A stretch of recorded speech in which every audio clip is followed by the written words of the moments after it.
There are 45 Indian workers from Kuwait who died in that tragic blaze. Their bodies have been brought back. Their families at this point of time are bemoaning the death of their loved ones. But a larger picture needs to be drawn over the incident that has taken place. And can there be action taken and ensure that there are preventive measures to ensure such accidents don't take place? What was the root cause of these accidents? And also taking a look at the larger picture of Indians who travel across the globe to work, what percentage they form of the expats across the globe who travel to different parts of the country to earn their livelihood. Let's take a look at these figures. And if we take a look at Indians in the Gulf countries only, and here's starting off with UAE. There are the maximum number of Indians, expats, who travel to UAE for work, which is at 3,568,848 of them. Then comes number 2 to Saudi Arabia, which is 2,463,509 Indians who travel to Saudi Arabia to earn their livelihood. And then we have Kuwait, of course, number 3 at 1,726,000. We then have Oman at 686,635. We have Qatar at 836,784 Indians. Bahrain at 327,837 Indians. So obviously, the Gulf countries are a popular choice for Indians to travel and work and earn their livelihood and send remittances back home.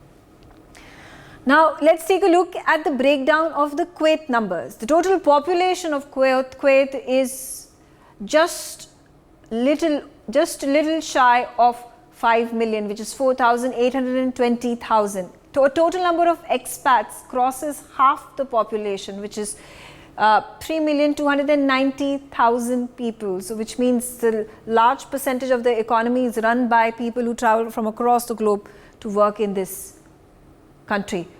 Taking a look at the laborers in Kuwait. Now, here's a look at the number of figures. The laborers from India, Egypt, Saudi Arabia, Syria and Lebanon.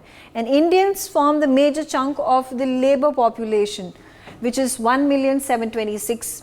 Then after that it is Egypt, 666,000, 540,773 is the Saudi population of workers who travel to Kuwait, 161,000 Syrians travel to Kuwait to work, and Lebanese form 106,000 of the laborers who come and work in Kuwait from different parts of the Gulf nations and in the Indian subcontinent, which is India. Taking a look at the number of Indians in Kuwait, how the population of Indian workers has increased over the years. 1992, it used to be just 150,333. It has increased substantially to 400,701. It has almost doubled in 2012 to 769,168 in number in 2022.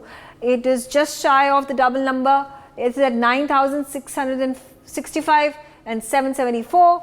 And finally, in 2023, the number of people who travel from India to Kuwait for work, and these are workers particularly, is 1,726,000 Indians. Taking a look at what are these jobs that these Indians acquire when they travel to Kuwait. So they are engineers, doctors, businessmen, management professionals, carpenters, masons, electricians, construction site laborers and domestic workers.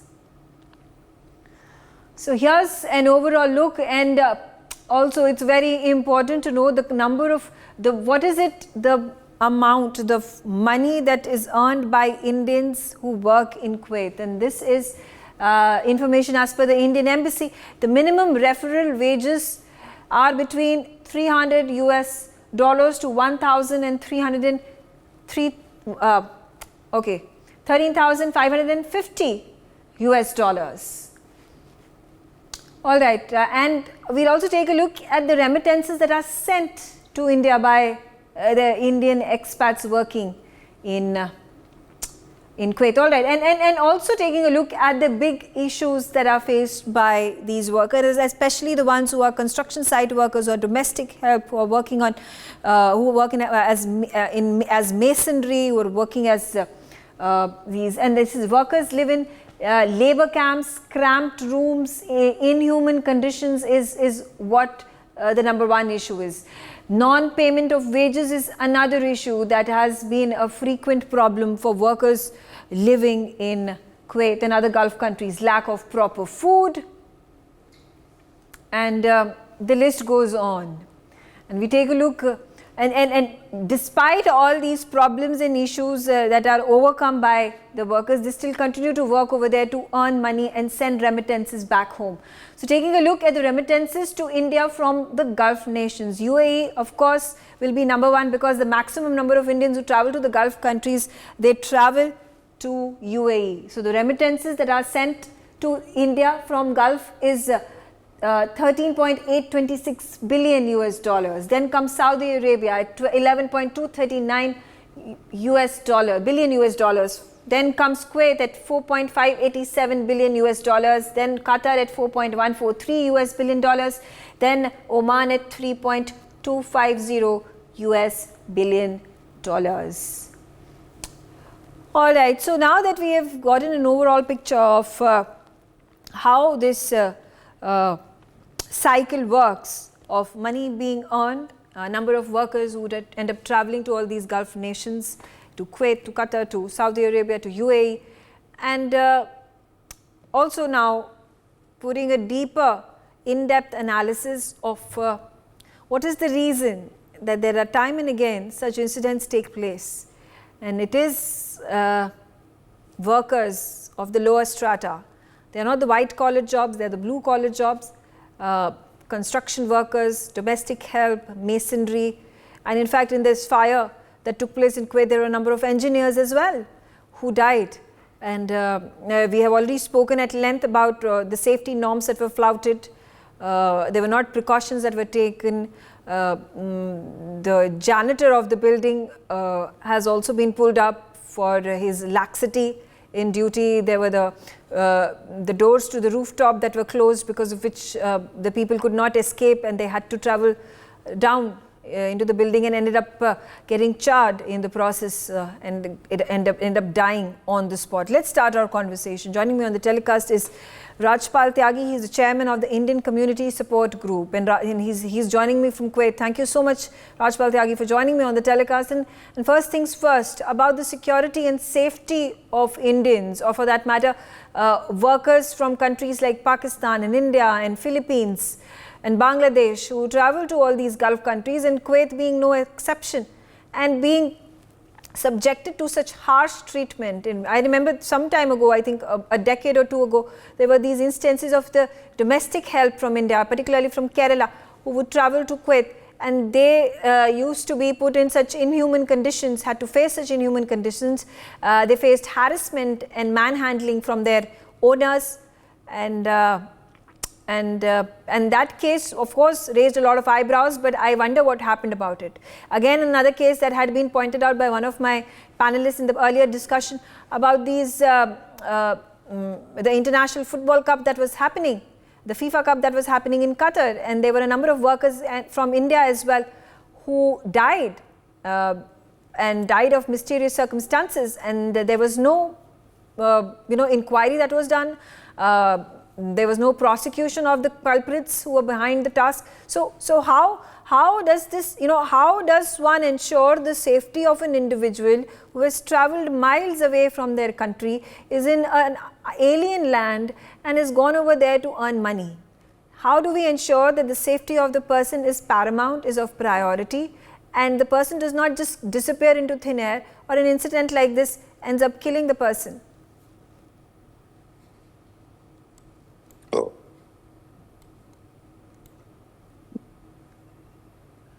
Rajpal Tyagi, if you can hear me. Okay, we'll get Rajpal Tyagi, but I also have with me Raven D'Souza. He's the editor at Kuwait Times. Raven, let's hear it from you. The situation, the actual reality of workers, the blue collar jobs that are picked up by Indians and other smaller countries, citizens of other smaller countries who come to Kuwait.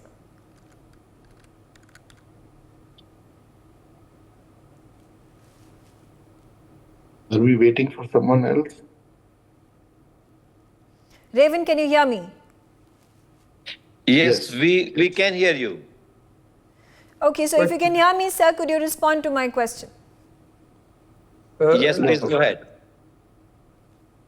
Okay, I'm talking about the deplorable conditions in which Indians, workers who hold blue-collar jobs particularly, face. And this is perhaps one of the many instances that have been witnessed from the Gulf countries, where the plight of Indians, the plight of poor workers is not really adhered to, not really paid heed to. Is that question directed to me? To whom? Rajpal Tyagi, if you'd like to respond to that. I'll come to you, Raven. I asked this question twice to both of you, but go ahead, Rajpal Tyagi. Now, I will respond to that. First of all, good evening to your viewers. And let me see, I'm also an architect. I'm into the similar industries of construction and turnkey projects.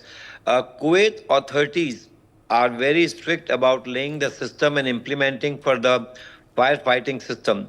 And there are so many labor here, I would say more than 300 to 400,000 laborers related to construction and oil sector and other infrastructure, etc. But I cannot put my finger because we try to do or visit the tragedy or accident place, but we were not allowed an access. So I presume there must be some reason which is unknown to many of us. But I'm just told that Kuwait authorities have declared that this was a short circuit of electrical, and there might be some gas cylinder, cooking gas cylinder nearby. So which basically, I should say, increase the intensity of this accident. Uh, but these authorities are very, very strict in Kuwait, and if I know this company, their facilities for the laborers are in comparison much better for the living conditions and much better for the food. Not even this one, even I think now the bodies has been flown back to the country by the Air Force aircrafts of India, and they have gone to central government from where all the states and the stakeholders of the every state will take care and send to the relative families of the deceased family. Yeah, I mean, yes, that is the procedure that is followed, and it has to be followed, and thankfully that duty has been done, and very efficiently by the government of India with cooperation of the Kuwaiti authorities. My question over here is about the situation in which the inhuman conditions that Indian workers and workers from poorer countries of the world are subjected to. This fire has taken place. You're talking about the gas leakage, electrical short circuiting that happened, but also the fire safety norms were not fulfilled. And when the Interior Minister of Kuwait comes out and says that it is the onus of the owner of the building, the builder, who needs to be caught, who needs to be put behind bars. The question also arises of the authorities, and how were they giving clearance certificates to builders like that and turning a blind eye to whatever was happening in the building during the construction time? Allow me to answer, ma'am. As the Interior Minister declared, it was started because of a electrical short circuit, and it was early morning 3:30, 4 o'clock, where most of the people or the laborers were sleeping. So it's a constructed building, and when the building is constructed, all these laws and all equipments are supervised, and then only the construction or the completion certificate is issued. But later on, when the residents occupy the building, and if in case there any violation happens, so I really cannot comment on that, what could have they done. But at the time of building handover, this is a mandatory condition that they have to implement all the Kuwait municipality rules and regulation and the Kuwait fire department compliance. In this particular building, what we are hearing that there was some cooking gas cylinder, that so many laborers were residing in this place, and they might be using those gas cylinders for their day-to-day cooking purposes. And this is where the short circuit must have connected or inflated that if there was a leakage in gas cylinder, that's how this, you could say, the blast of gas cylinder have taken place. Okay. Raven D'Souza, Yeah. have there been instances that you have encountered of a number of Indians who travel to different parts of the world, and especially in Gulf countries or even in Kuwait, where as soon as they arrive, their passports are taken away by the owners, they are not allowed to get back to their hometown, they have to work that entire stipulated period. There have been instances, like I already mentioned, that there was this case of domestic help coming from Kerala and living in Kuwait and working over there, and how they were manhandled, they were mistreated, they were harassed by the owners who had hired them. So and these are instances that have been reported extensively. From, you talk about Dubai, you talk about UAE, you talk about Saudi Arabia, you talk about Qatar. The FIFA World Cup incident is still afresh in people's mind. What happened to those Indians who just disappeared, who died over there? Were there investigations that were brought forth, that were launched? What happened to those investigations? What happened to the people? Were they even identified as to the perpetrators of the crimes and put behind bars, and justice be done to them? Yes, thank you very much for an elaborate question, and let me put in perspective if you give me some time to speak. Let me correct you first. The conditions of labor in Kuwait is not as a rule deplorable. There may be one or two or few instances where they are. This company, which is NBTC, our Minister of State, Muralidharan, visited many of their camps in August 2023. It's on record. You can Google, you can see his pictures in the camp. And this company's camps are sometimes used as model for our Indian government when they go overseas, for our deputy ministers or ministers to visit and showcase how well our labor is taken care of. So to say across the board that conditions are deplorable, we are suffering, no. We are 1 million Indians there, and more than a few 100,000 working. There are students. Yes, laborers everywhere in the world are always given the raw end of the stick. So violations take place. Businessmen or various other people do take advantage. Sometimes it's not with the connivance of the government, but sometimes with connivance of certain corrupt authorities, this does happen. We've had instances, smaller instances, where we can point out or we can pinpoint. But to the fact of the matter, this happened, and the Kuwait government has been its harshest critic. They have taken aggressive, active, immediate steps to rectify what went wrong. This is one of the second largest number of people dying in a fire in Kuwait. It's not a regular occurrence. We go through some domestic abuse or somebody dies because of certain conditions. Sometimes it's a natural cause, sometimes an accident, sometimes it is because of certain norms not being followed. Okay. In this case, it is the safety and hazard. We had many problems regarding payment.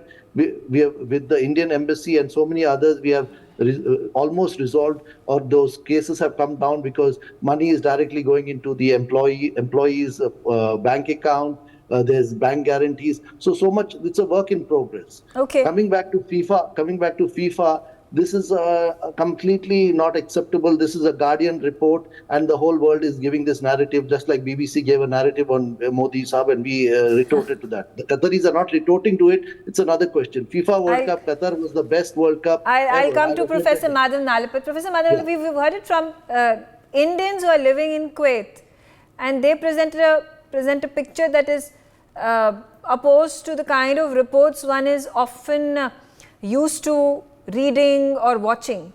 And I raised the issue of the FIFA World Cup. I raised the issue of an issue that had happened of women workers, women domestic help that were harassed and manhandled some years ago in Kuwait. I don't know what stringent action was taken then, and now this fire incident that has taken place. The point is that there were safety violations. There were fire safety violations that had happened. There were no safety norms. The authorities did not check on these safety norms on a regular basis. What is your view of what has happened? Well, look, Megha, there's no doubt that the condition of workers in various parts of the world is not good. Obviously, in some parts of the world, it's very, very bad indeed.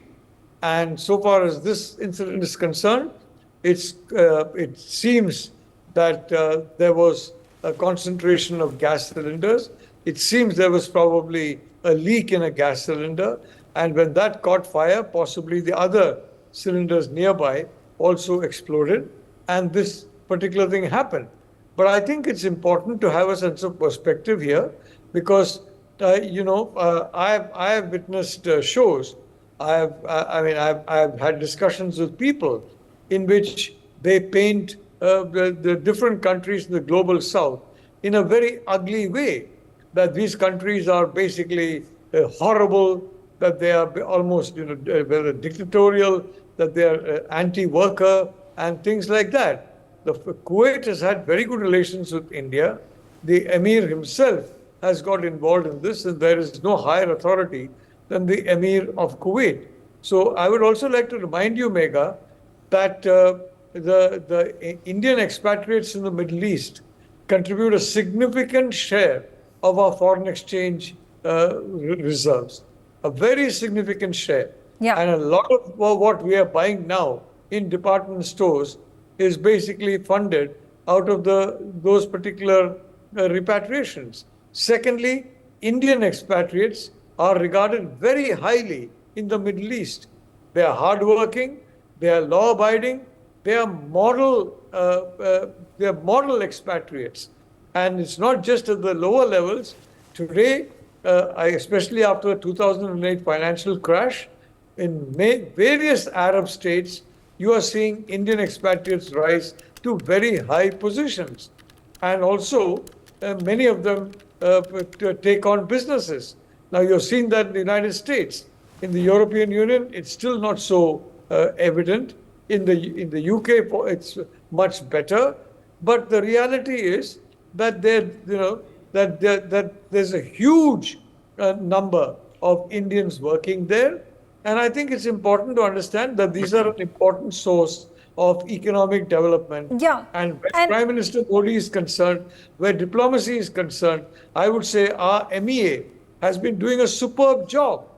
Under Prime Minister Modi, with External Affairs Minister Jaishankar, any such incident is taken very seriously by the government of India.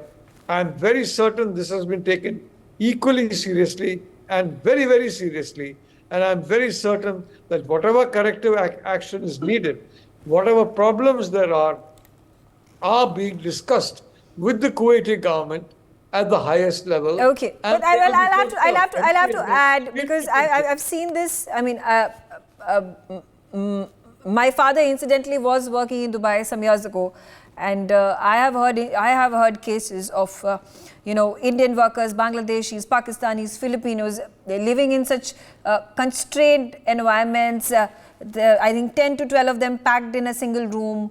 And that's the situation in Dubai. So I'm wondering how much further away from the truth could it be in Kuwait or in Saudi Arabia and all these other places. So that definitely casts certain doubts in a person's mind when such incidents take place. They may be far and few in between, but who knows what's happening on the ground right now. Yes, Rajpal Tyagi, you want to make a point? Yes, Meghaji, I want to add that it's the Kuwait authorities are really, really very strict, and they really go on the compliance. Not only this, because we have personally seen that Indian ambassador, not only this ambassador, previous ambassadors also, and the embassy staff, they visit these labor camps, even the place where the domestic worker lives and there are shelters there. They do time to time to see if there are any problems and difficulties. There are lots of social, or I would say professional associations in Kuwait. We also represent one of them. Unfortunately, all those visits of and review checks of the ministers, of the ambassadors has not really helped, sir, because over here there is a disaster that has happened. There are 49 people who are dead, 45 of them are Indian. And yes, if there was an explosion that took place, there was a short circuit that took place, why was the roof building door that was shut? They could not even escape over there. They all died because of suffocation. Most of them died because of asphyxiation. No. Megha-ji, may I say a few quickly, things? sir, 30 seconds. There is no doubt that there were violations, there were safety violations. The embassy cannot be standing in the building, living in the building. So the door was closed when they checked in or this incident happened. It is, as we are saying, it is an exception more than the rule. It is not by and large that all are in pathetic condition and they are living like that. Then this would not have 1 million of us. I'm saying poorer the worker, more are the chances that a person is living in such conditions. There were engineers there as well. You know, we Indians, we have to realize one thing. As long as that we, the employer and the worker, think that they are in better living conditions abroad than back home, we will continue to suffer. As long as we improve their conditions back home, they will not be living in such pathetic conditions. That's one thing. No. That's one thing. You're talking about, yes, there needs to be job opportunities provided within the country. That's one thing. And obviously then we'll have the lesser and lesser number of people having to travel and living in some excruciating conditions that Indians are. But my point over here is the responsibility and the onus is most definitely on the companies, on the employers that hire Indians across. There was a violation, across all spectrum, whether it is a white collar job, and I'm not worried about those who are in the white collar job because they take care for themselves. In fact, the companies take care of themselves. It is the poor worker who does not earn enough.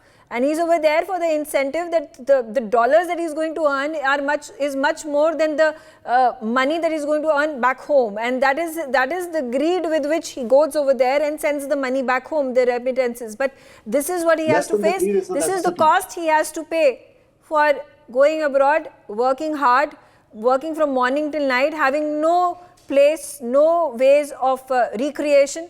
Living in those cramped homes with 10, 12, 15 of them cramped in put inside one room. And that's the truth. That is the truth. No matter how much we may want to, tide over it, brush it under the carpet, but that is the truth. For more such videos, subscribe to the NewsX YouTube channel, hit the bell icon.